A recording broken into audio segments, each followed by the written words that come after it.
దైవజనుడైన పెద్ద ఆయన పౌలు గారు తిమోతి అనే యవనస్తుడికి రాసినటువంటి పత్రిక 2వ అధ్యాయం అండి. 2వ అధ్యాయం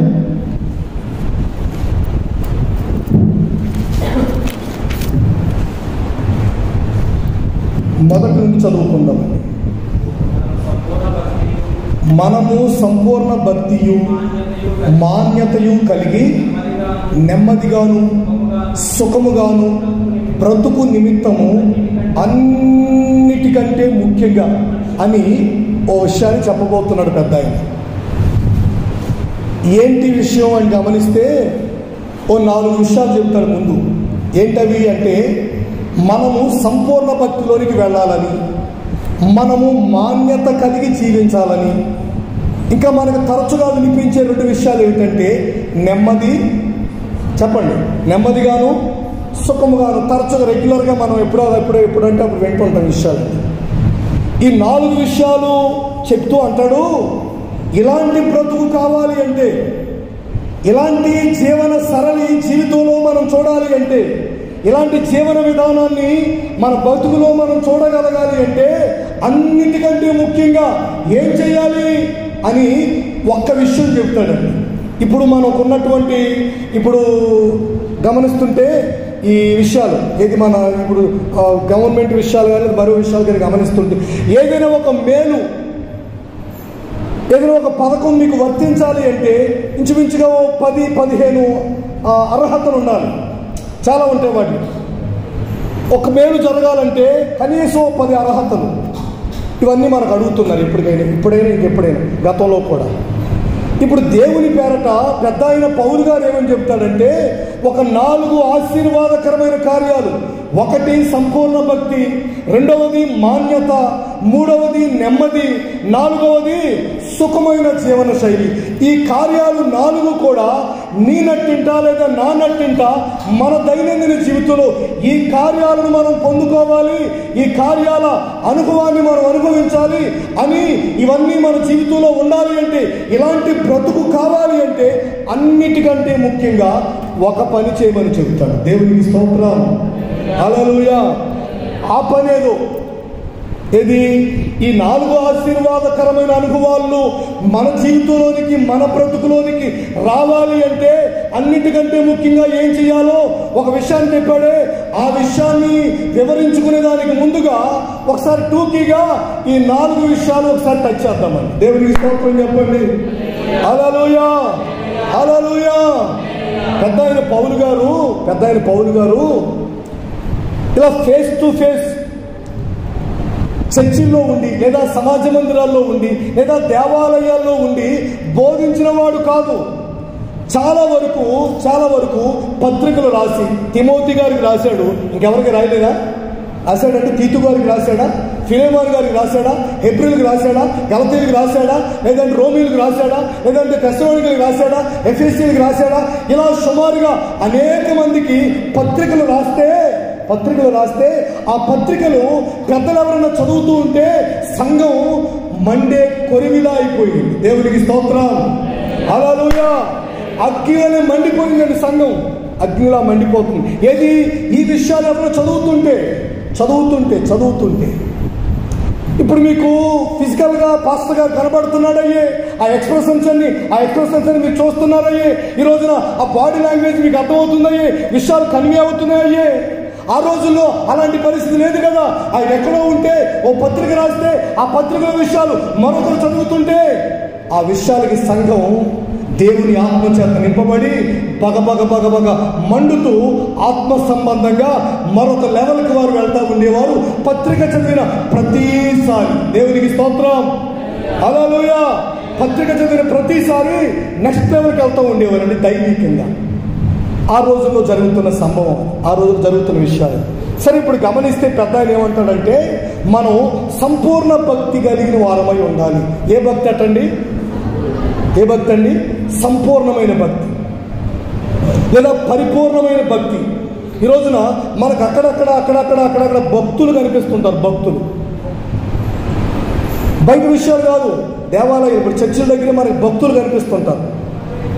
ఇప్పుడు భక్తి కాదట, ఇంకేంటండి బాబు అంటే, లేదు భక్తి కాదు బాబు, సంపూర్ణమైన భక్తి. అంటే ఈరోజు నీ వ్యక్తిగత భక్తి జీవితం ఎలా ఉండాలి అంటే, ఈ రోజున ఎక్కడ ఏ కోణంలో చూసినా ఆ భక్తి జీవితంలో ఎక్కడ లోటు కనిపించకుండా ఈ రోజున ఓ సంపూర్ణమైనటువంటి ఫుల్ ప్యాక్ మాదిరిగా నీ వ్యక్తిగత జీవితం సంపూర్ణమైన భక్తి కలిగిన అనుభవాలు కావాలంటాడు పెద్ద ఆయన.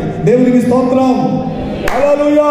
ఈ రోజు విశ్వాస జీవితంలో ఉన్నామండి, ఈ రోజున తెల్లబాటు వేస్తామండి, లేదా ఈ రోజున పెద్ద బైబిల్ పట్టుకుంటామండి, లేదంటే ఎంతసేపు ఈ రోజు బైబిల్ చదువుతూనే ఉంటామండి, లేదంటే ఈ రోజు చాలా చాలా విషయాలు చర్చ్ యాక్టివిటీస్ లో మేము చాలా యాక్టివ్ గా ఉంటామండి. ఇవన్నీ ఓకే. నీ భక్తిలో నువ్వు పరిపూర్ణతకు వెళ్ళావా లేదా, సంపూర్ణతకు వెళ్ళావా లేదా?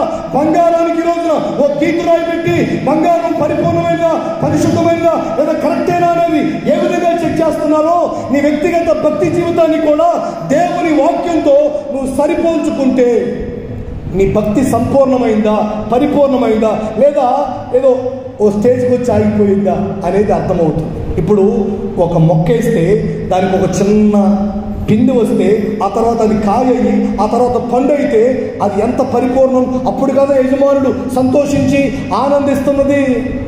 ఏ పంటైనా ఫలమైనా అలానే నీ వ్యక్తిగత ఆత్మీయ జీవితంలో, నా వ్యక్తిగత ఆత్మీయ జీవితంలో కూడా ఈరోజున భక్తిని ప్రారంభించిన మనం దాన్ని ఆ భక్తిలో మనం ఎక్స్ట్రీమ్కి వెళ్ళిపోవాలి. దేవునికి స్తోత్రం. హల్లెలూయా. ఎక్స్ట్రీమ్కి వెళ్ళిపోవాలి. దాన్ని పరిపూర్ణమైన భక్తి అంటారు. ఇదిగో పెద్ద ఆయన అంటాడు, మనం సంపూర్ణమైన భక్తి కలిగిన వారమై ఉండాలి. పాస్టర్ గారు అలాంటి ఎగ్జాంపుల్స్ ఏమైనా ఉన్నాయా బైబిల్లో అంటే చాలా ఉన్నాయండి, చాలా ఉన్నాయండి. మీకు మచ్చుకి ఒకటి రెండు చెప్తా వినండి శ్రద్ధగా. సంపూర్ణమైన భక్తి అనేది ఎలా ఉంటుంది, భక్తి అనేది ఎలా ఉంటుంది అంటే ఇంచుమించుగా మనకి చాలా ఉదాహరణలు ఉంటాయి. సంపూర్ణమైన భక్తి అనే దానికి కొన్ని ఎగ్జాంపుల్స్ మాత్రమే బైబిల్లో మనకి అక్కడక్కడ మనకు కనిపిస్తూ ఉంటాయి. ఓసారి ఏం జరిగిందంటే, ఒక అమ్మాయికి బాగాలేదని యేసు ప్రభు అని కబురు వచ్చింది. ఓ పాప బాగాలేకపోతే యేసు ప్రభు వారు హుటాహుటిన అక్కడికి బయలుదేరడం జరిగింది. ఈలోపుగా యేసు ప్రభు దగ్గరికి ఎవరో వచ్చి, అయ్యా మీరు రావక్కర్లేదట అని చెప్పారు. ముందేమన్నారు, రావాలన్నారు. తర్వాత ఏమన్నారు, రావక్కర్లేదంట. అంటే ఏంటండి అది, అదేంటి రాకపోవడం ఏంటి? లేదండి బాబు మీరు రావక్కర్లేదటండి, మీరు ఎక్కడే ఉండి ఒక మాట సెలవిస్తే అంతేనా? అక్కడే ఉండి 7 వారాలు ప్రార్థన చేయమని ఆయన్ని, ఎవరిని? యేసు ప్రభు 7 వారాలు ప్రార్థన చేయమంటారా? అయ్యారు 7 వారాలు ప్రార్థన చేస్తుంటారా? మీరు 7 వారాలు శుభ్రంగా ఒడుగు తింటుంటారా? ఏంటండి విషయాలండి? అతను అంటాడు, అసలు మీరు ఏమంటాడు, ఒక మాట సెలవు ఇవ్వండి అయ్యా. అదేంటి వస్తాడు కదా, లేదు అక్కర్లేదు, అంత యోగ్యుని కాదు, కానీ మీరు అక్కడి నుంచి ఒక మాట సెలవిస్తే చాలు. దేవునికి స్తోత్రం. హల్లెలూయా. ఈ రోజున నీ భక్తిలో శక్తి అనేది ఈ రోజు ఎట్లా ఏరులై పారాలి కదా నీ భక్తిలో శక్తి. ఈ రోజున ఆయన వచ్చి ప్రార్థన చేసి, ఫోన్ చేసి, లేదంటే ఈ రోజున ఇంట్లో కనబడి అడుగుపెట్టి ఇవన్నీ కాకుండా ఒక మాట సెలవివ్వండి అయ్యా అంటే భక్తిలో పరిపూర్ణత. నా ప్రియ దేవుని ప్రజలారా, ఈరోజు ఏ దిశగా నీ భక్తి జీవితం కొనసాగుతుందో, ఈ రోజున ఏ వేలో ఈ రోజున నీ ఆ స్పిరిచువల్ స్టాండర్డ్స్ ఏ వేలో నువ్వు స్థిరపరుచుకున్నావో ఒకసారి ఆలోచన చేసుకుంటే, ఈయన అంటాడు ఆయన రాకపోయినా పర్లేదండి, ఆయన మాట చాలు నా కుమార్తె ఆరోగ్యం బాగుపడిపోతుంది. దేవునికి స్తోత్రం.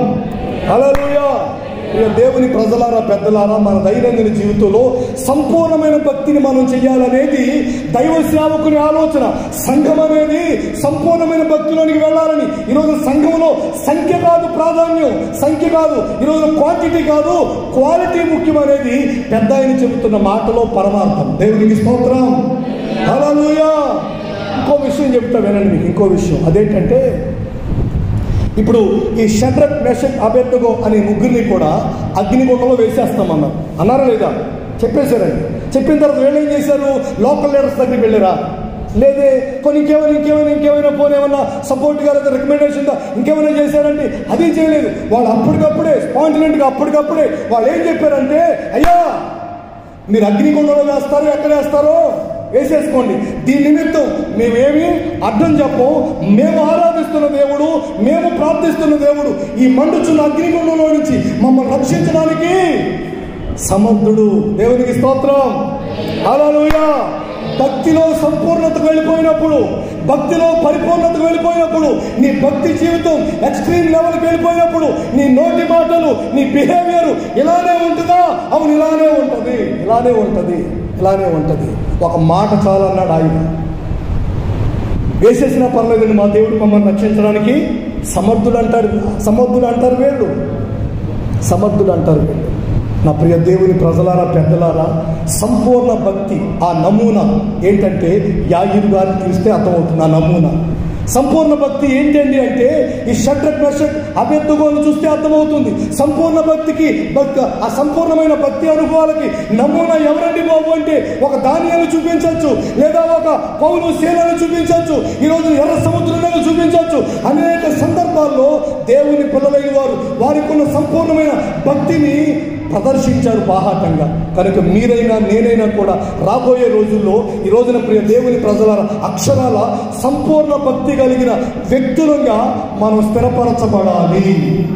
ఆమేన్, హల్లెలూయా. ఒక విషయాన్ని గురించి టూకీగా వివరించుకున్నాం, టైం లేదు కానీ. రెండవది ఏంటంటే మాన్యత ఉండాలట. చెప్పండి ఏంటంటే అది మాన్యత కలిగి. మాన్యత అంటే ఐడియా ఉందండి? మీకు చాలామంది తెలిసే ఉంటుంది. మాన్యత అంటే దాన్ని ఎప్పుడు ఉపయోగిస్తారు? మాన్యత అనే పదాన్ని గౌరవార్థంగా వాడతారు, అంతేగా మాన్యశ్రీ అంటారు కదండి. చూసారు, ఎప్పుడైనా విన్నారండి? మాన్యశ్రీ అంటే మన ఏరియాలో శ్రీ నారా చంద్రబాబు నాయుడు గారు లేదా శ్రీ జగన్మోహన్ రెడ్డి గారు అంటారు. ఇప్పుడు ఆ కర్ణాటక సైడ్ అక్కడ పోయామనుకోండి, మాన్య అనే పదం వాడతారు, ఖచ్చితంగా మాన్య వాడతారు. మాన్యశ్రీ, గౌరవం, ఒక మర్యాద, ఒక రెస్పెక్ట్ అన్నమాట. అంటే దినాన దైవజనుడైన పౌలు గారు ఏం కోరుకుంటాడంటే సంఘములో ఉన్న మనము సంపూర్ణ భక్తిలోనే ఉండాలి. ద సేమ్ టైం మన వ్యక్తిగత జీవితాల్లో మనం మర్యాద కలిగిన వారంగా, గౌరవార్థంగా మన దైనందిన జీవితాన్ని కొనసాగించుకోవాలి. ఆమేన్, హల్లెలూయా. పేరు పొద్దు లేనట్లుగా ఈ మాటలు విన్నారు ఎప్పుడండి? పేరు పొద్దు లేదు, లేదంటే ఉన్నారా లేరా అన్నట్టుగా అట్లా కాకుండా మనకు ఓ మాన్యత కలిగి మనం సహవాసంలో వర్ధిల్లుదుము కాక. ఆమేన్. ఇది ఎట్లానో మీకు వివరంగా చెప్తాను. కొంచెం ఒక మాట మాన్యతను గురించి ఒక విషయం చెప్తాను, కొంచెం మీకు అది అర్థమవుతుందని నా ఆశ అండి.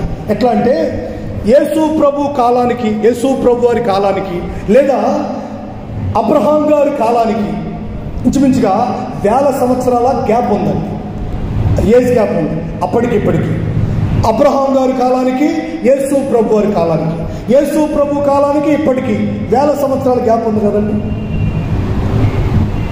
ఇప్పుడు అబ్రహాం గారిని గురించి యేసు ప్రభు వారి దగ్గర కొంతమంది ఏమంటారంటే, మేము అబ్రహాం, మా తండ్రి, చెప్పండి, మా తండ్రి అబ్రహాం అని, మేము అబ్రహాము సంతానమని వాళ్ళు అంటుంటే యేసు ప్రభు అంటాడు, అబ్రహాం సంతానం, మా తండ్రి అబ్రహాం అని మీరు తలంచుకోవద్దు, దేవుడు రాళ్ళ వలన కూడా అబ్రహాం గారికి అని అది చిన్న హీట్ కాన్వర్జేషన్ నడుస్తుంటుంది అన్నమాట వాళ్ళకి యేసు ప్రభు వారికి మధ్య. వీళ్ళేమంటారు, మా తండ్రి అబ్రహాం అంటారు. ఈయనేమంటాడు, మీ తండ్రి అబ్రహాం అయితే మీరు ఎలా ఎందుకుంటారు అని అంటాడు ఈయన యేసు ప్రభు వారు. ఇక్కడ ఆ విషయం వదిలిపెట్టేస్తే అసలు మనకు కావాల్సిన విషయం ఏంటంటే తరాలు మారిపోయిన ఏంటండి, అబ్రహాం గారి తర్వాత ఎవరు, అయ్యో చెప్పండి అండి, ఇస్సాకు గారు, తర్వాత యాకోబు ఏసావు గారు, తర్వాత ఇశ్రాయేలీలు, ఆ తర్వాత 12 గోత్రాలు కాస్త లక్షల కోట్ల మందిగా వాళ్ళంతా శాఖలుగా అయిపోయారు. తర్వాత ప్రపంచమంతా విస్తరించిపోయింది. ఇప్పుడు యేసు 2000 సంవత్సరాల కిందట, 2024 సంవత్సరాల కిందట, 2000 సంవత్సరాల కిందట అనుకుంటున్నాను ఇంచుమించుగా అందాసుగా. ఇప్పుడు యేసు ప్రభు దగ్గర ఎవరి మాట వినిపిస్తుంది? అబ్రహాము గారి మాట వినిపిస్తుంది. అంటే ఇక్కడ మనం దీన్ని ఎలా చూడొచ్చు అంటే లేఖన భాగాల్లో పెద్ద ఆయన పౌలు గారు చెప్తున్నాడు, మనం సంపూర్ణ భక్తి కలిగి, రెండవదిగా మనం ఏం కలిగి, మాన్యత కలిగి. అంటే తరాలు మారిపోతున్నా కానీ అబ్రహాం గారి కీర్తి మాత్రం తరగా లేదు. దేవునికి స్తోత్రం, హల్లెలూయా. ఇది మనం జాగ్రత్తగా క్యాచ్ చేయాల్సిన పాయింట్ ఏంటంటే తరాలు మారిపోయాయి, చాలా తరాలు మారిపోయాయి. చక్రవర్తులు వచ్చారు, రాజులు వచ్చారు, న్యాయాధిపతులు వచ్చారు, లేదంటే ఇంకా ప్రవక్తలు వచ్చారు, ప్రవక్తలు వచ్చారు.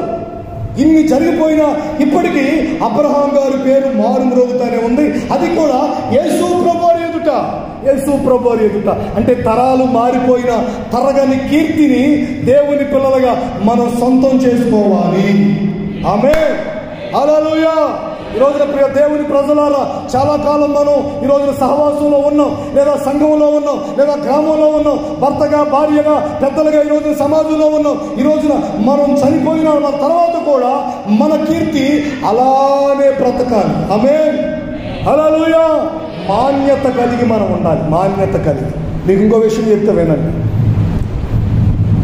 ఇప్పుడు పరలోకంలో నుంచి దూత వచ్చిందండి. దూత వచ్చి ఏమని పిలుస్తుంది తెలుసా? కొర్నేలి అని. గమనించారా విషయాన్ని మీరు? ఏమని పిలుస్తుంది అంటే పరలోకంలో కూడా ఇదే పేరా? అవును, పరలోకంలో కూడా ఇదే పేరు, ఇదే పేరు. ఆశ్చర్యం లేదు మీకు అసలు? కొర్నేలి అని పరలోకంలో మరి డిస్కషన్ జరిగిందేమో. కొర్నేలి గురించి పరలోకం నుంచి దూత వచ్చి, ఓయ్ కొర్నేలి, నీ ధర్మకార్యాలన్నీ చెప్పండి చెప్పండి జ్ఞాపకార్థంగా. దేవునికి స్తోత్రం, హల్లెలూయా. అంటే కొర్నేలి తరం అయిపోయిన తర్వాత, లేదా కొర్నేలి తర్వాత వాళ్ళ కుమారుడు అయిపోయిన తర్వాత కొన్ని తరాలు జరిగిపోయినా సరే, ఆ రోజున మరో దూత అయినా సరే అడిగితే కొర్నేలి గారి ధర్మకార్యాలు ఉన్నాయంటే ఉన్నాయి. ప్రియ దేవుని ప్రజలారా, ఇక్కడ విషయం ఏంటంటే కొర్నేలి ధర్మకార్యాల గురించి కాదు మనకు కావాల్సింది. కొర్నేలి గురించి పరలోకంలో కూడా చర్చ జరుగుతుంది.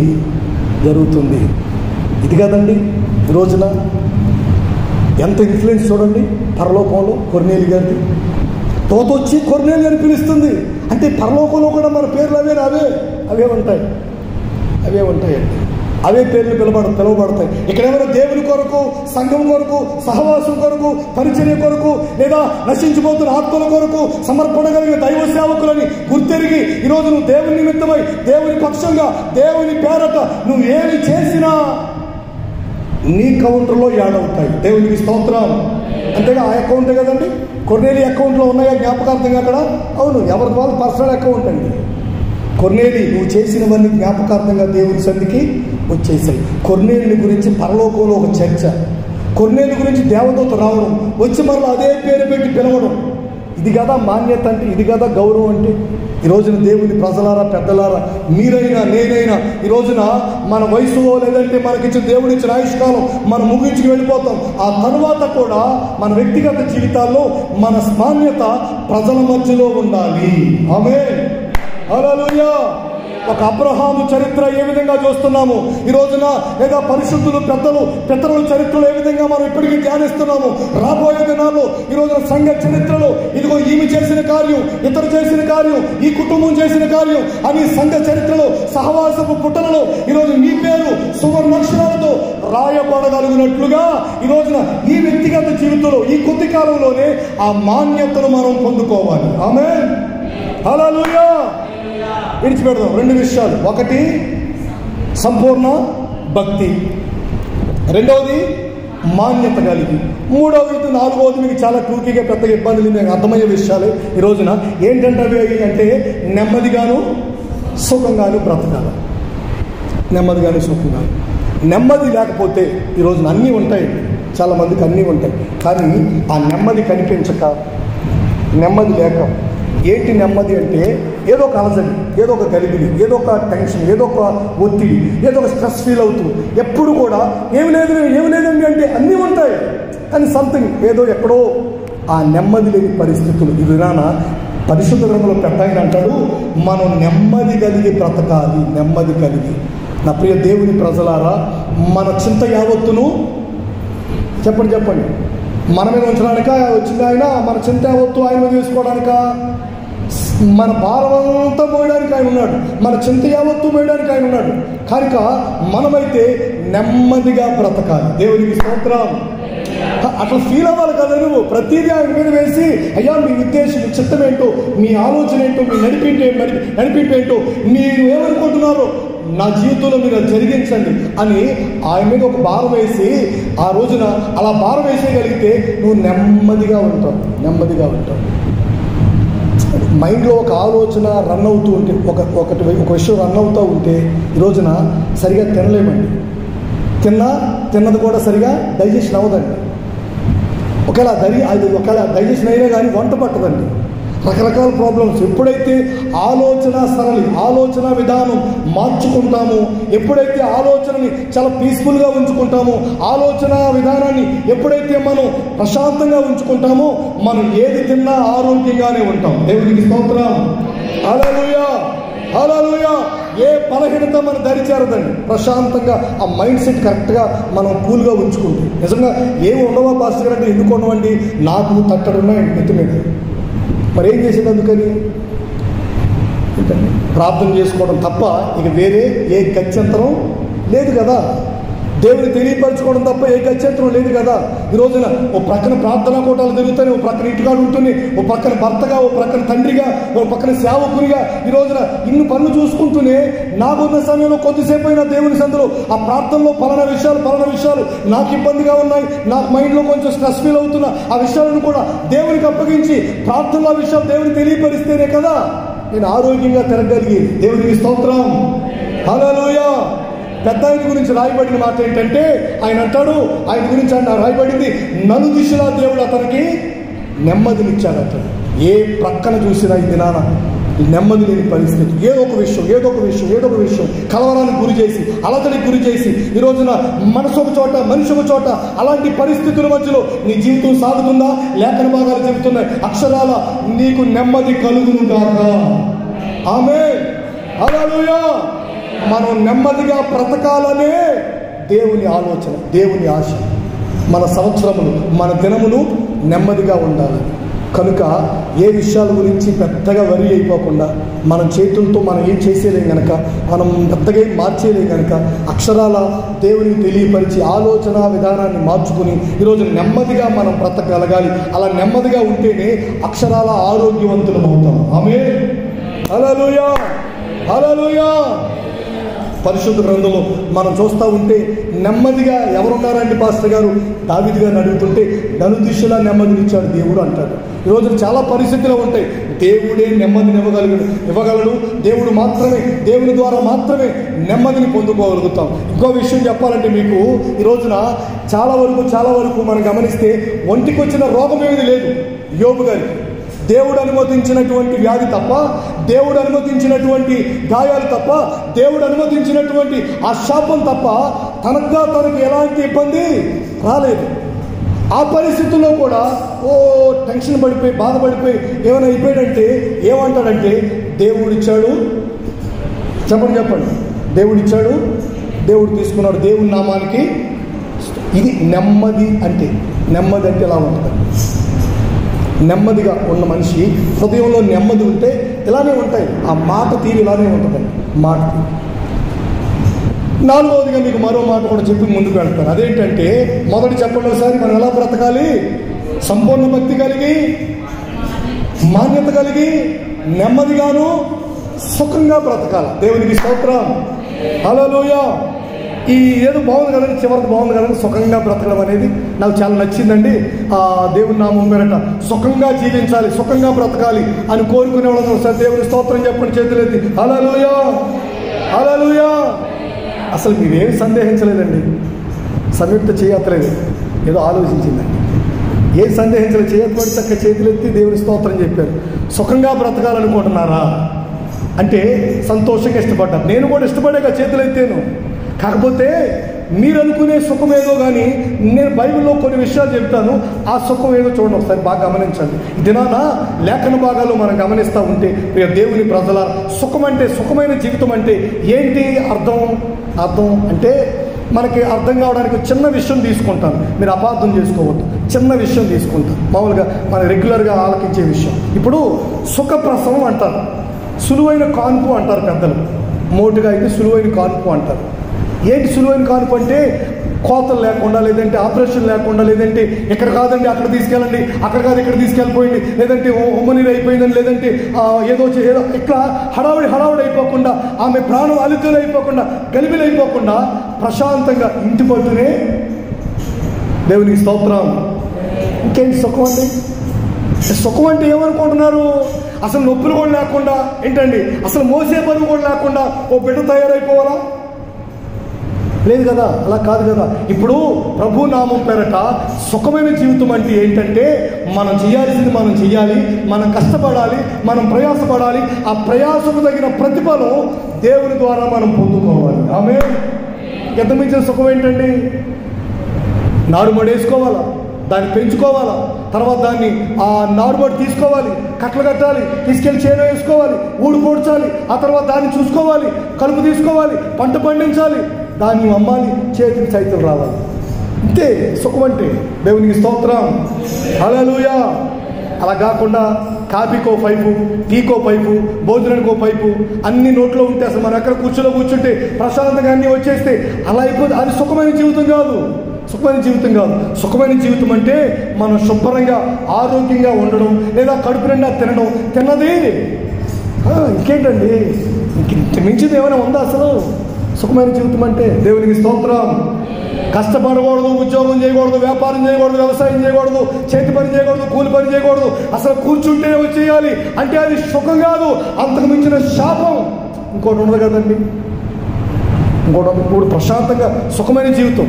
కష్టపడాలి, 4 చేతుల రెక్కలు ముక్కలయ్యేటట్లుగా కష్టపడాలి, చక్కగా ప్రయాసపడాలి, ఆ ప్రయాసం తగ్గ ప్రతిఫలం చేతిలో పడాలి. అంతే.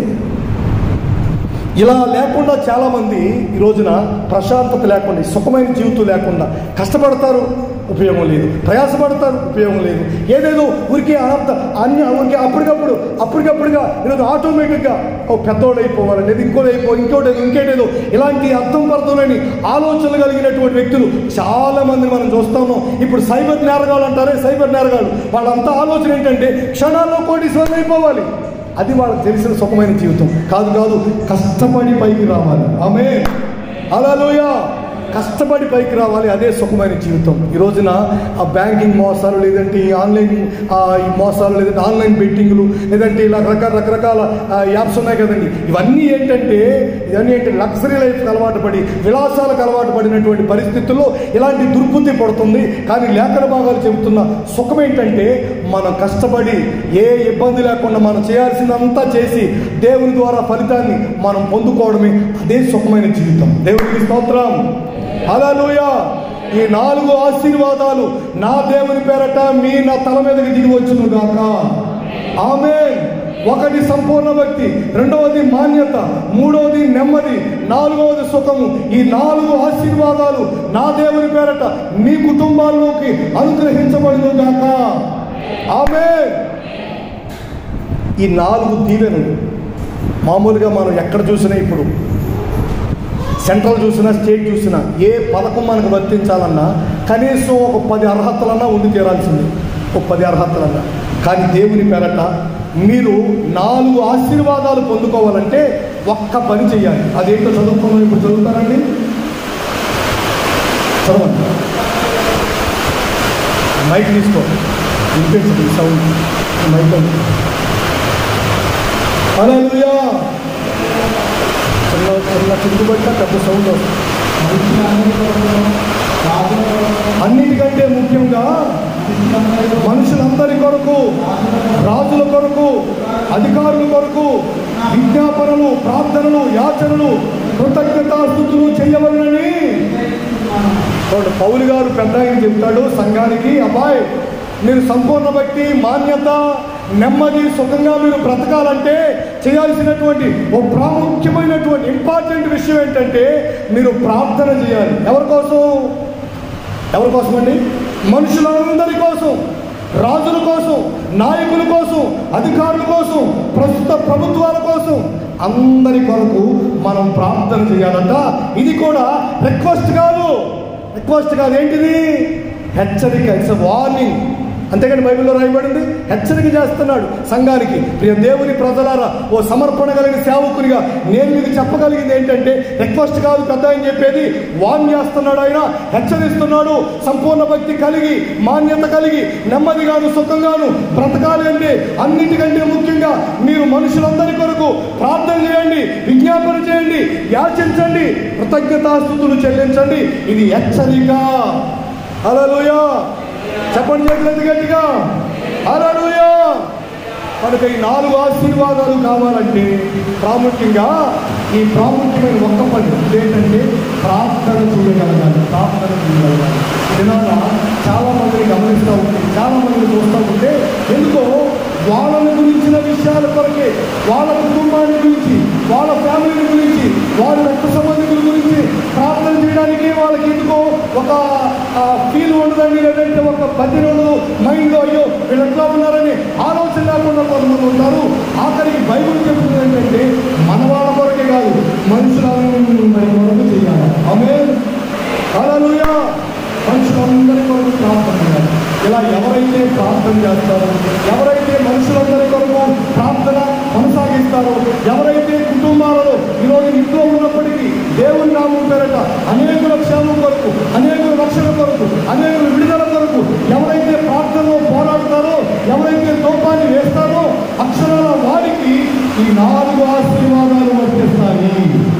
ఆమేన్, హల్లెలూయా. అబ్రహాం గారు ఒకసారి ఎక్కడండి సొదొమ గొమొర్రా పట్టణాల దగ్గర అబ్రహాం గారు 50 మంది నీతిమంతులు ఉంటే ఆ పట్టణాన్ని కాపాడాలి. 50 మంది ఉంటే, లేదా 40 మంది ఉంటే, లేదా 30 మంది ఉంటే, ఎందుకయ్యా పట్టణం గురించి అంత బాధ్యత నీకు అంటే అక్కడ ఉన్నది ఎవరు అంటే దుర్మార్గులు ఉన్నారు, ఘోరమైన పాపం చేసిన వాళ్ళు ఉన్నారట. కానీ అబ్రహాం గారు ఆ పట్టణం అంతా కాపాడబడాలని, చాలా మంది అనుకుంటారు నీతిమంతులు కాపాడబడాలని ప్రార్థన చేస్తున్నాడేమో అనుకుంటారు చాలా మంది. లేదు లేదు, 50 మంది నీతిమంతులను బట్టి పట్టణం అంతా కాపాడబడాలి. ఇది అబ్రహాం గారి ప్రార్థనలో ఉన్న స్పెషాలిటీ. దేవునికి స్తోత్రం, హల్లెలూయా. 30 మంది 10 మంది అంటే వాళ్ళ గురించిగా చేసే ప్రార్థన, వాళ్ళతో పాటుగా ఆ పట్టణం కాపాడబడాలని. కనుక మీదైనా నేనైనా ఇది నాన్న ఏ వృత్తిలో కొనసాగుతున్నా, ఏ రంగంలో కొనసాగుతున్నా, మన వ్యక్తిగత దైనందిన జీవితంలో మనుషులందరి కొరకు మనం ప్రార్థన చేయగలగాలి. ఆమేన్, హల్లెలూయా. యోబు గారు కూడా ఏం చేశాడు? వారి చెప్పండి స్నేహితుల కొరకు ప్రార్థన చేశారు. యోబు గారు ప్రార్థన చేసుకుంటూ వెళ్ళిపోయిన భార్య కోసం ప్రార్థన చేసుకోవాలి. యోబు గారు ప్రార్థన చేసుకుంటే పోయిన ఆస్తులు అంతస్తులు తిరిగి రావాలని ప్రార్థన చేసుకోవాలి.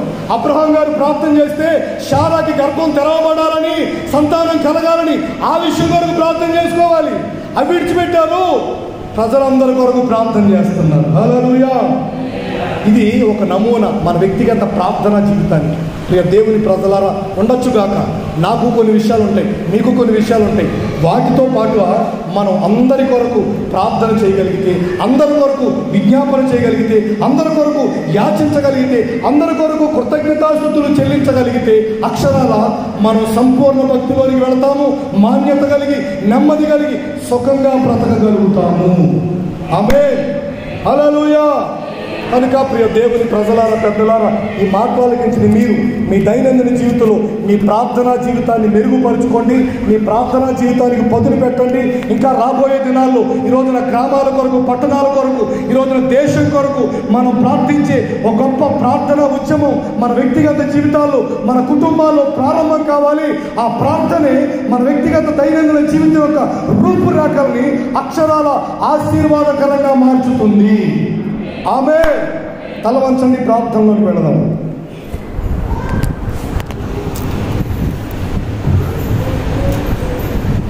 హల్లెలూయా, స్తోత్రం. యేసయ్యా మీకు వందనాలు.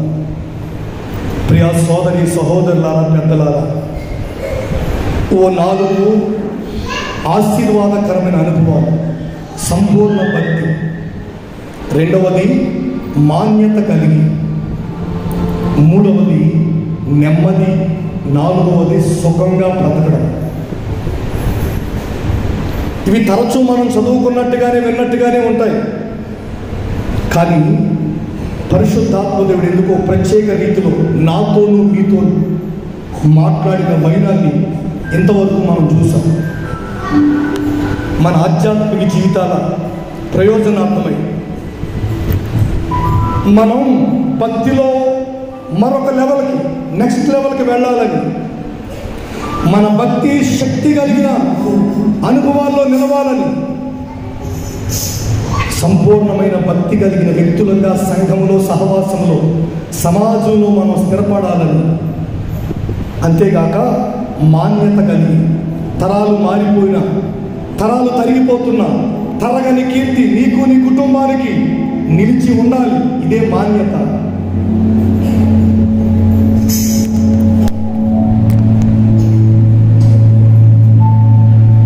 అబ్రహాము గురించి యేసు ప్రభు కాలంలో కూడా వింటాం మనం,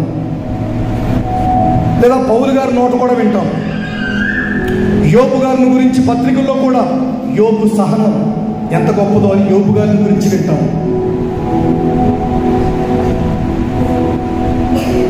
కొర్నేలి గురించి పరలోకంలో చర్చే జరిగినట్టు ఉంది.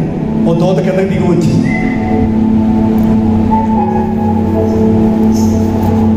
సంపూర్ణమైన భక్తి.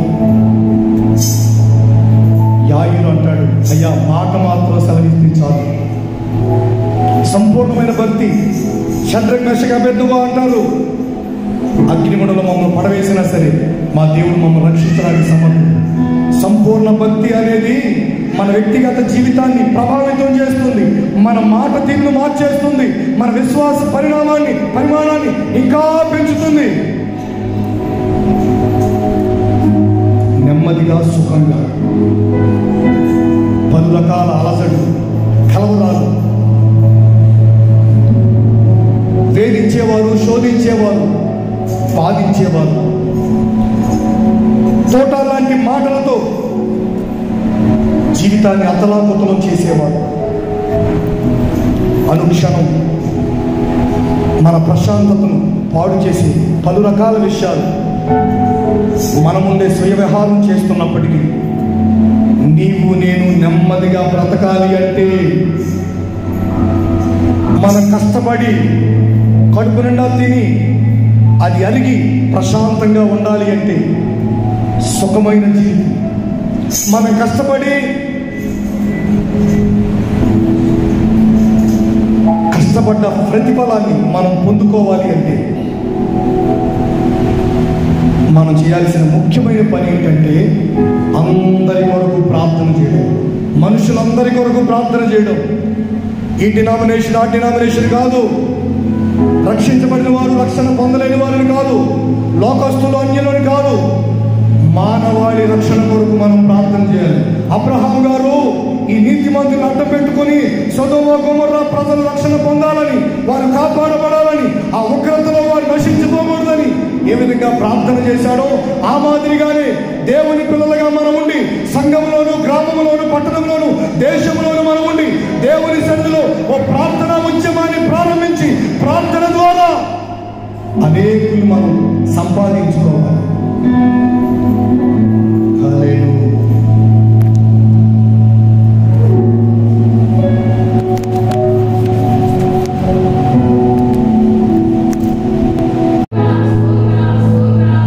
చేరి వచ్చిన వారందరి కొరకు, వారి కుటుంబాల కొరకు స్తోత్రం చెల్లిద్దాం. విన్న వాక్యం ప్రతి వారి హృదయాన దేవుడు పదిలపరుచినట్లు, ఆ వాక్యానుసారమైన అనుభవాల్లో జీవితాన్ని కట్టునట్లు స్తోత్రం చెల్లిద్దాం.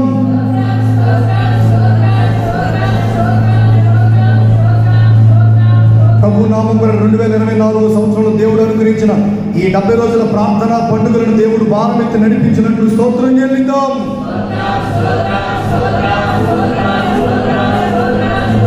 ఏ ప్రాంతానికి మనం వెళ్తున్నా, ఎక్కడ ప్రార్థనా గుడికి ఏర్పాటు చేస్తున్న కుటుంబాలు, ఆ ప్రాంతాలు కదిలించబడి మేలు, క్షేమము, స్వస్థత, నెమ్మది ఆ ప్రాంతాల్లో దేవుడు స్థిరపరిచినట్లు స్తోత్రం చెల్లిద్దాం.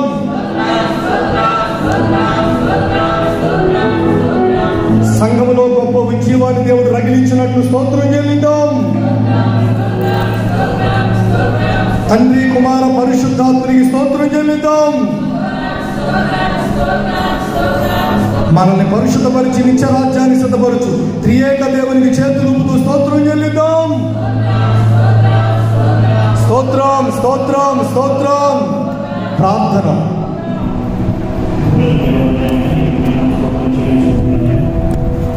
గడిచింది మనకు సురక్షితంగా రక్షించి నీ రెక్కల చాటును భద్రపరిచి తండ్రి ఈ సన్నిధికి చేర్చి తండ్రి దైవజనం ద్వారా తండ్రి గొప్ప వాక్యాన్ని మా యొక్క మదిలో ఉంచినందుకు స్తోత్రం చెల్లించుకుంటున్నాం నాయన. తండ్రి ఎవరినైనా మేమందరము తండ్రి సంపూర్ణమైన భక్తిలో లేకుండా జీవిస్తూ ఉన్నాం నాయన. తండ్రి సంపూర్ణమైన భక్తి అంటే తండ్రి తండ్రి ఇదిగో లోకానుసారమైన జీవితంలో మేము జీవిస్తూ ఉన్నాం ఆయన. అలా కాకుండా తండ్రి వాక్యానుసారమైన జీవితంలో తండ్రి నిన్ను ఆనుకుని నిన్ను హత్తుకుని నిజమైన భక్తిలో మేము సంపూర్ణంగా జీవించే భాగ్యము నాకు మాకు అందరికీ దయచేయమనైనా తండ్రి, వందనములైనా. అలాగే తండ్రి ఇదిగోనైనా మేమందరము మాన్యత కలిగి జీవించేలాగా తండ్రి, సుఖముగాను జీవించేలాగా తండ్రి ఇదిగోనైనా ఈ యొక్క వాక్యాన్ని అనేది మా యొక్క మనసులో ఉంచుకుని దాని ప్రకారం మేము జీవించే భాగ్యము మాకు దయచేయమని స్తోత్రం చెల్లించుకుంటున్నాం నాయన తండ్రి. తండ్రి ఏమిచ్చినా మీ రుణం తీర్చుకోలేదు నాయన తండ్రి. ఇదిగోనైనా మా ప్రయాణంలోనూ ప్రతి ఒక్క విషయంలోనూ మీరు మా ముందుండి నడిపిస్తున్నారు నాయన తండ్రి. కానీ తండ్రి ఇదిగోనైనా నిన్ను విడనాడి అటువంటి స్థితిలో మేము జీవిస్తున్నాం నాయన తండ్రి. అలాగే నిర్దిష్టమైన తండ్రి ఇదిగో నిలకడగా తండ్రి మేము ఈ యొక్క మార్గంలో జీవించే భాగ్యం మాకు దయచేయమనైనా తండ్రి ఇదిగోనైనా. అలాగే సంఘములో తండ్రి ఒక గొప్ప సేవకుడుగా మేమందరం జీవించే భాగ్యం మాకు దయచేయమనైనా తండ్రి. అలాగే దైవజనుల ప్రయాణంలో కూడా నీవే తోడు నీడగా ఉంటుందైనా. ఈ వారాంతపు కార్యక్రమాల్లో తండ్రి ఈ యొక్క కృపార్ ఆ యొక్క వారాంతపు కార్యక్రమాల్లో ఉంచుమునైనా తండ్రి. ప్రతి ఒక్క బిడ్డ తండ్రి నీ యొక్క సన్నిధిలో జీవించే భాగ్యము ప్రతి ఒక్క బిడ్డకు దయచేయమనైనా తండ్రి. వారి దైనందిన జీవితంలో వారు చేసే ప్రతి ప్రయాణంలోనూ ప్రతి ఒక్క పనిలోనూ తండ్రి నిన్ను స్మరించుకుని నిన్ను ఆనుకుని నిన్ను హత్తుకుని జీవించే భాగ్యం ప్రతి ఒక్క బిడ్డకు దయచేయమని. అలాగే బ్రాంచ్ సంఘాలన్నింటినీ తండ్రి ప్రభు పేరిట తండ్రి నీకు సమర్పించుకుంటున్నాం నాయన. నీ యొక్క సన్నిధి కృపా క్షేమములు ప్రతి ఒక్క బిడ్డ మీద ప్రతి ఒక్క సంఘం మీద ఉంచి క్షేమంగా దయచేయమని. రాబో దినాల్లో తండ్రి నీకు కృపారేఖల చాటున మేమందరము క్షేమంగా ఉండాలని, సంపూర్ణమైన తండ్రి భక్తిలో సంపూర్ణంగా మేము జీవించే భాగ్యం మాకు దయచేయమని ఈ చిన్న ప్రార్థన అయితే స్వీకరించమని మా రాజు రక్షణ యేసునామమున బడి స్తుతించి వేడుకుంటున్నాం తండ్రి. ఆమేన్. మన తండ్రి అయిన దేవుని ప్రేమ, కుమారుడైన యేసుక్రీస్తు వారి కృప, పరిశుద్ధాత్మ దేవుని సన్నిధి సహవాసం ఇప్పుడు ఎల్లప్పుడూ సకల పరిశుద్ధులకు ఈ ఆరాధన కార్యక్రమంలో పాల్పొంది అన్నిటికంటే ముఖ్యంగా మనుషులందరి కొరకు, రాజుల కొరకు, అధికారుల కొరకు ప్రార్థన చేయాలని ఓ తీర్మానం కలిగిన వారికి ఆయన కృపా సమాధానములు సదా తోడై ఉండి సంపూర్ణ భక్తి మాన్యత కలిగి నెమ్మదిగాను సుఖముగాను బ్రతుకున్నట్లుగా వారికి కృప అనుగ్రహించుది నడిపించును గాక. ఆమేన్. హల్లెలూయా, హల్లెలూయా. చెబుదాం రెండు చేతుల దగ్గరగా హల్లెలూయా. అందరికి మరొకసారి పేరు పేరున వందనాలండి. ఒకరికొకరు వందన సమర్పణ చేసుకోనండి. లేవండి.